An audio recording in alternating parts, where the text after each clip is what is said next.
So let's get into this shit. First podcast of the year. I'm ready to go. Let's talk about Max Holloway and Calvin Kattar.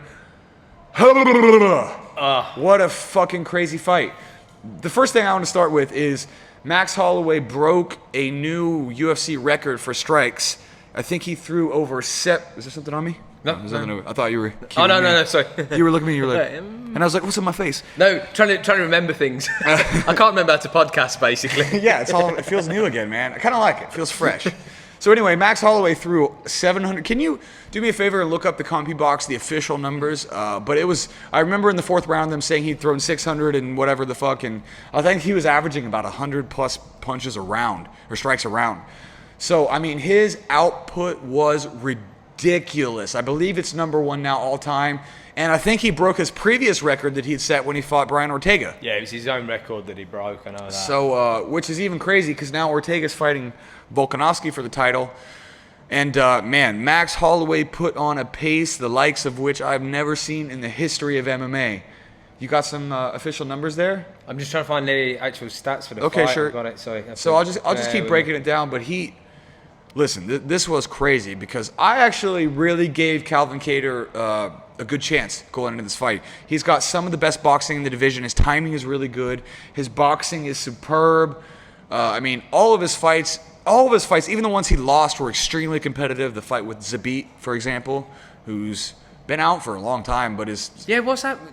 Quick side, what's happened to Zabit? He was the hot thing, and I've not heard him... He's fighting anyone? I mean, I think the last fight he had was with Kattar. Yeah. Was it the last fight he had? I mean, this is a tangent. We can look at it later. But, I mean, point is, Calvin Kattar won that third round. He was coming in hard. Zabit looked tired. And that's one against one of the top prospects of the division. It was the last fight he lost. And, I mean, Calvin Kattar is extremely good is the point that I'm trying to make. To the point where I thought he was the dark horse in the division. I still do because he's that good. But Max Holloway showed what's up. I mean, his boxing, his kicking, his body punches. He hit him with a head kick that nearly finished him in the second round. He was mixing up everything: elbows, knees, kicks, body shots, punches to the head. And this was the most developed Max Holloway's game ever looked. And the best part about his style was he did two things that you have to do as a striker to shut down your opponent. Number one, he was leading, and number two, he was interrupting. So Max Holloway was always the first one to punch and to instigate, which you can tell by his ridiculous numbers, right? I mean, he throws 600. Do you have him? Yeah, got the numbers. There you go, on screen now. So you got 445 significant strikes landed, which broke his own record. Landed? Yep, 445 significant strikes landed. God. Those are like boxing numbers, dude. That's crazy. 744 significant strikes attempted. 774, so it's almost 800. Yeah. Oh my God. And I read as well, he broke the record. No, sorry, he tied the record for largest margin of a decision win. I think he had two 50-43s and one 50-42 from the judges. So do me a favor, pop that back up and just read that for me. Just so all the listeners can hear the official. 445 significant strikes landed by Holloway, a UFC record regardless of weight class. He outlanded his foe 56-24 in round one, and then it just gets worse if you're Calvin Kattar. 89-20 in round two. Numbers 75-29 round three, 141-34 in round four, and 84-26 in round 5. 84-26. 4 times the volume in the 5th round. Yep. Now, here's the thing about this fight, right? Here's the thing about how the fight played out. It was a beatdown for sure. But Calvin Kattar still was fighting until the last bout. This is what made it interesting, right? Because there's no question it was lopsided. The numbers, the differential in strikes, all that stuff was lopsided. But there were periods every round where Kattar landed hard. Like at least a few times every round. There were a few times where Holloway was borderline overwhelming him, and it looked like he was about to finish the fight. But Kattar tucked his chin, started winging hard bombs enough to back him off. Yeah. And that happened pretty much every round. Like Holloway would pick him apart. Kattar would throw a couple huge things, and then the momentum would shift and Holloway would start unloading and hitting massive combinations where it looked like he was just a few strikes away from finishing him, and Kattar would just bite down and start fucking windmilling, right, just to back him off. And that happened several times. I think throughout in the fight. round 3, even the commentators were saying like maybe Kattar's corner is going to throw the towel in and stuff like that because it could have been stopped in round 3 when Holloway was just teeing off. I think in the second and in the fourth, he hit him with a head kick in the second, and then in the third or fourth, he unloaded like a barrage, man. He must have thrown 40 or 50 punches in the span of a minute, right? And maybe Kattar threw 4 or 5 just decapitation punches just to back him off. Because if you're getting overwhelmed by somebody, I mean, you know, it's weird because at Stronghold when we spar, we're never sparring like that. But I've been in many fights, so I understand being overwhelmed with volume. And like when you're being overwhelmed with volume, you can't pitter-patter back. You have to throw decapitation punches, right? Because the person who's overwhelming you has to know that like that punch would have taken off your head if it landed. And that was what Kattar kept doing. He was getting picked apart right when Holloway felt the momentum shift and he thought he might be able to finish him. Kattar would tuck his chin and start throwing fucking decapitation punches, right? And it backed Holloway off, and then he would step in, pick him apart. And he found his moments like that periodically throughout the fight. But it was just a beat down. That was the best Max Holloway has ever looked. Oh, what do you say about Max Holloway? What a fucking stud. He's one of my favorite fighters of all time. It's just, I said it earlier, I was talking to some students about it. He's just this guy that will beat your fucking ass with a smile on his face. He's not rude about it. There's no malicious intent, but he'll beat his chest to get the crowd hyped and swing bombs. And then I'm always taken back. Do me a favor, Jake, see if you can find this, because I don't know if, I'm sure a lot of people listening to this have heard it, but can you find the post-fight speech that Max Holloway did with it happened in the corner after the fight where Max Holloway went over and talked to Brian Ortega, and he was like, I love you, bro. I love you, bro. We should Great be friends. fight. We should be friends. Yeah, we're totally. Can you see it? There was like a sub. I don't know if you can find it, but we basically just summed it up. And that is just Max Holloway to a T. Yeah, he literally walked over to him and was like, oh, you seem a cool guy. It seems like we should be friends.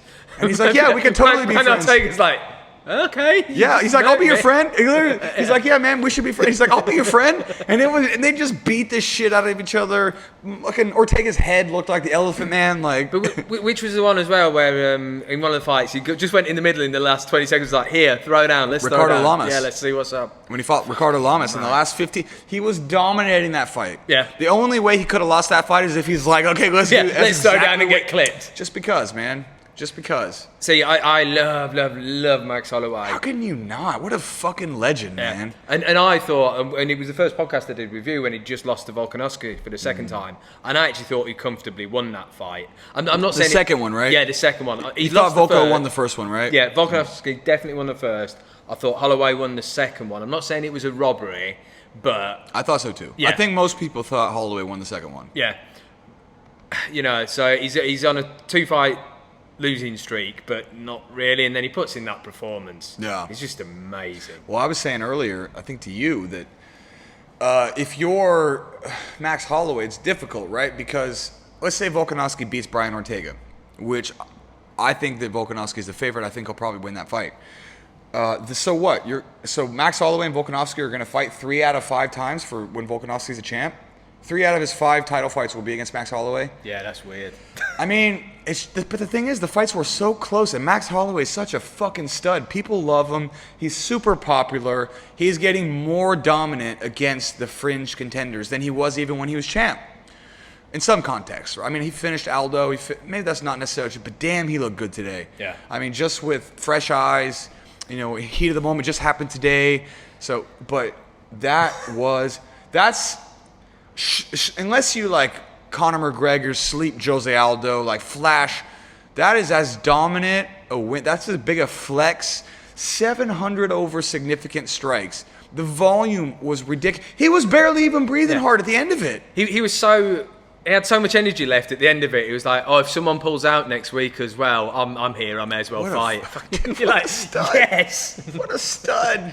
I mean, he's just one of my favorite fighters of all time. Like, Max Holloway is just that guy that's grown on me and grown on me and grown on me. And by the way, this is not to take any shine off Calvin Kattar. It's tough to see what you do with him now because it was such an epic beatdown. He's still, I feel like, saved face through his toughness, through his willingness to be under fire and fire back constantly. You win points like that. Now, I feel like another thing I need to mention about this card is this was the first ever card on ABC. I don't know how many people listening to this are familiar with like American television, but ABC is one of the big 4 networks in America, right? Like in Singapore, you have Channel 5 and you have Channel 4 or whatever it is, right? ABC, it's free to air, isn't it? Yes. Like anyone can it's watch like it. CBS, NBC, ABC, and Fox, right? Those channels have been free in the U.S. with like rabbit ears since like the 70s and 80s, right? Like you don't need basic cable, just everybody gets those channels. And ABC used to be the home of fighting. Like Muhammad Ali fought on ABC, Mike Tyson fought on ABC. A bunch of these people have fought on ABC, and then they haven't had fights on ABC in years. And so this is the first one back ever since the UFC brokered this deal, and fights are now back on free television all the way across the U.S. And what a fight to introduce. Yeah, if you've never seen UFC before, and today, or MMA before, I should say, and today's card was your introduction to it, you just be like, holy shit, this is the greatest I thing mean, ever. it would be the equivalent of in Singapore, like having the UFC for free on Channel 5 or something, where like everybody gets it. It's just there. It would be like that being played on Channel 5 in prime time, right? Because I think they were scheduling it for like a evening prime time, 7 or 8 p.m. Window in the U.S. or whatever it was. I can't remember exactly what it was. But point is, it was a really big fight. The ratings were important. Like, I feel like Holloway knew he had to put on a good performance. I've never seen him that busy, that ferocious, that just tenacious from the get-go. His work rate in the first round was higher than any first round ever, and he's always busy. Yeah. And then he got busier even still. Like, I mean, I literally don't think you can have much. I don't think it's possible to have much more of a work rate than that. That's about the top end of how many punches you can actually throw in a 25-minute fight. Yeah, he's the biggest I've seen anyone since, Colby. Yeah. The time when Colby went takedown crazy. I forget which fight it was. He was just hitting takedown after takedown. Robbie after Lawler? Takedown. Yeah, the Lawler fight. But yeah, even Holloway's striking output today was above that even. It was crazy.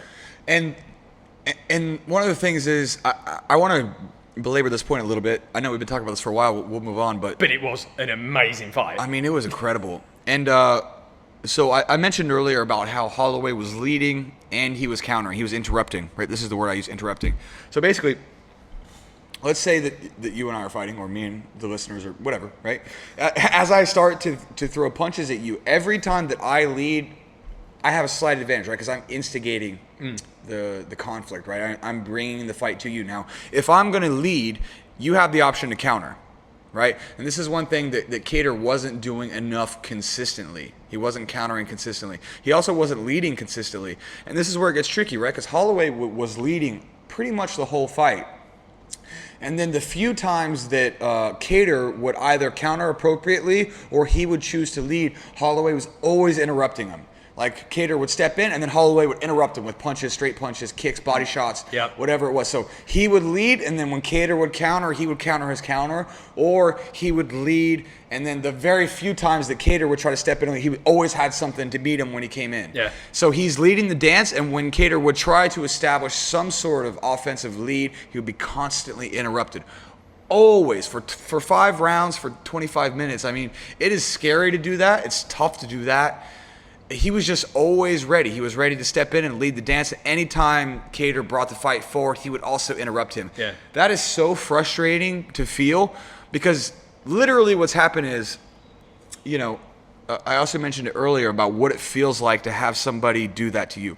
When somebody is in your face constantly and you're always backing up and you're always circling, you get so stressed out that it literally depletes your gas tank. This is what Nick and Nate Diaz do to people. This is what Holloway does to people. Colby, those people that just stay in your face. You have the Francis Ngannous, and you have the power punchers, the Connors, right, that can sleep you with one punch.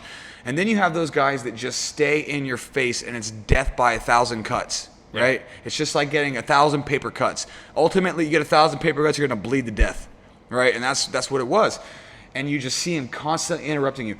And if someone is always in your face, always doing it, the level of stress that you're under of never having a second to breathe, like you just can't. Plus the body shots. Can you do me a favor and see how many body shots Holloway threw? I don't know if those numbers are going to be there, but I'm telling you what, it must have been north of 200 body shots alone. And I mean, to get hit with that many body shots, he hit Kattar with some body shots where you could see the soul leaving his eyes, and he was just like, sucked in. It was brutal, man. It was brutal. That was a master class in how to overwhelm someone with volume. It seemed as well, though, that like I think Holloway hit him with everything, like every shot under the sun, as it were.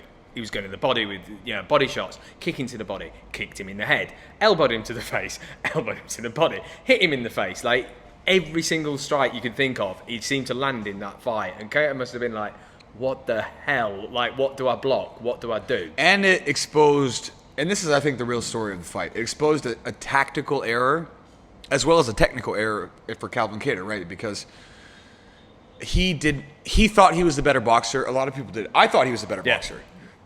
I thought Max Holloway was the better MMA striker, but I thought Calvin Kattar was the better pure boxer. Turns out that was not true, first of all. And second of all, Kattar did not have a backup plan for what to do if he was losing, specifically the punching, the boxing, right?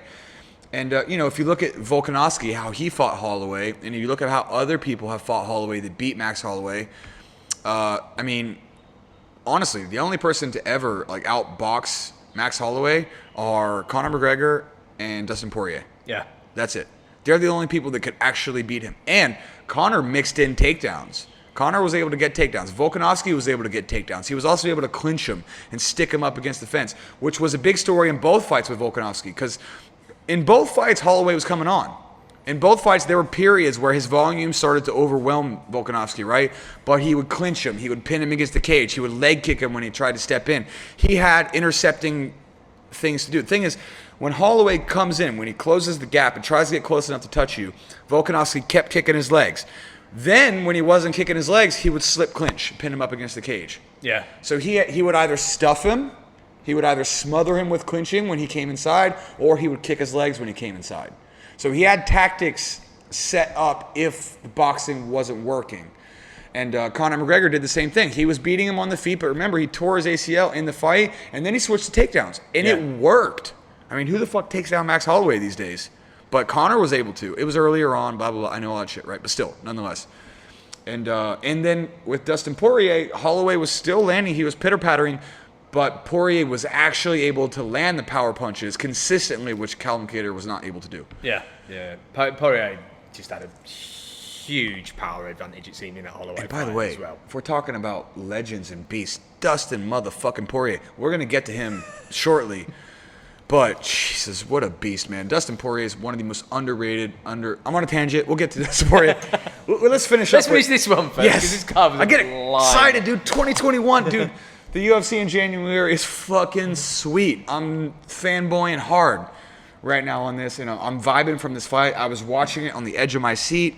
There were so many near. I felt like a. You ever watch WWE? Yeah, when you were young or whatever. Yep. It felt like a WWE match where you have all these near falls. You ever see like? I mean, I'm going way into the memory bank, but Jeff Hardy. Yep. I remember watching a match with Jeff Hardy and The Undertaker one time, right? And the whole match was built around Undertaker's way too big. It was for the WWE heavyweight title, right? And The Undertaker's so much big, and the whole match was just The Undertaker beating the shit out of Jeff Hardy.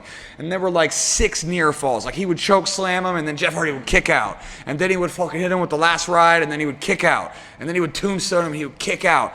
And there were like 5 of those near falls, right? And ultimately, I'm pretty sure The Undertaker ended up winning, but you just, because he almost got finished so many times, and he would just kick out, and you just admired the toughness in it. It reminded me of that, and in some ways it's sad because Kattar took so much damage.